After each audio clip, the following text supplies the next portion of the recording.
காசு காசி நகரதி காசி சுபநாத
எங்களுக்கெல்லாம் ஒரே ஒரு அண்ணன் ஒன்று சொல்றாரு கிருஷ்ண பரமாத்மா.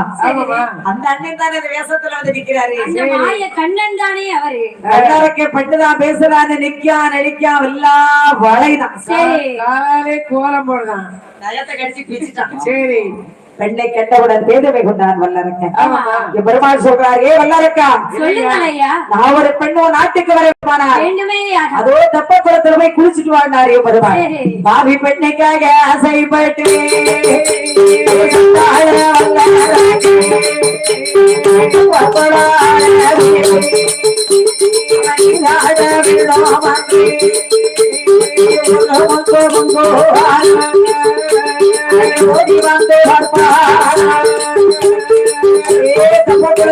தலைய மூணு முக்கு ஓட்டமா ஓடி வந்தான் வந்தாருக்கேன். சரி பெருமாள் சொல்றாரு, குளிச்சுட்டியாப்பான்னு.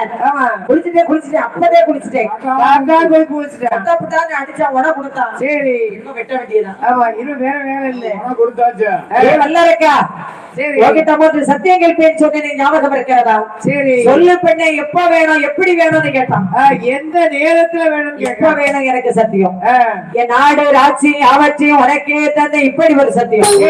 என் மகனே நேசமுத்துவை அடியோட மறந்தே ரெண்டு வாக்கிய வரங்க யாவற்றையும் உனக்கே தந்தே ரெண்டு வளர்ச்சி தூண்டு வரலை எடுத்து தலையை மூன்று சுற்றாக சுற்றி உன்னுடைய துண்ட குளிக்கிறீராக நிற்குவாயா வல்ல வைக்கானாரி வருவான். வரத்தை கூட மாட்டான். வரத்தை கொடுத்தா வல்ல இருக்கேன். என் நாடு ராட்சி அவற்றையும் உனக்கே தந்தே ஒண்ணு என்ன ரெண்டு ரெண்டு என் மனைவி நேசமுத்துவை அடியோட மறந்தே ரெண்டு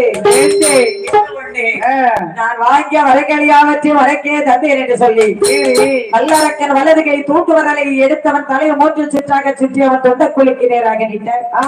அரக்கனுடைய தலை அந்தரத்திலே வழங்க. சரி ஈசன் கொடுத்த வரத்தை கோபாலன் வாங்கி கொண்டு பெண் வேடத்தை கலைத்து விட்டு ஈசனை தேடி வருகிறார்.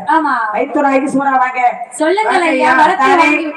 கோபாலகிருஷ்ணனுக்கு போன காரியம் என்னாச்சு? அது சிறப்பாக முடிந்தது. போனா முடியாம இருக்குமா? சரி நான் பெண்மைய சேடத்தை சேர்ந்தேன் கிருஷ்ண பரமாத்மா. நீங்கள் பெண் வேடம் எடுத்தீர்களா? ஆமா.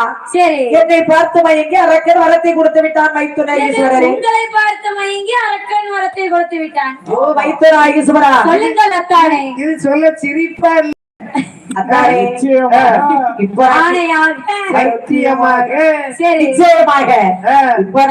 அதாவது கிருஷ்ண பரமாத்மா பெண்மையை சேர்த்தேன்னு வைங்க. பார்வதிய கூட மறந்துடுவீங்க. அதெல்லாம் நடக்காது. இக்கரையில இருந்து அக்கறைக்கு போயிருவீங்க. சரி இக்கரை இருந்து அக்கறை போக பச்சை தெரியும். ஆமா அப்புறம் அங்க மனப்பதான் தெரியும். மாட்டிக்கிட்டாரு மச்சான் கொடி மாட்டிக்கிட்டாரு அப்படின்னு. அப்ப நான் சத்தியமாக மனைவி பார்வதியை மறக்க மாட்டேன் என்று சிவபெருமான் சத்தியம் கொடுத்தார் கிருஷ்ணருக்கு. பெருமாள் பெண் வேஷம் எடுக்க ஈஸ்வருக்கு செய்து கொடுத்த சத்தியம் மறந்து போய்விட்டது.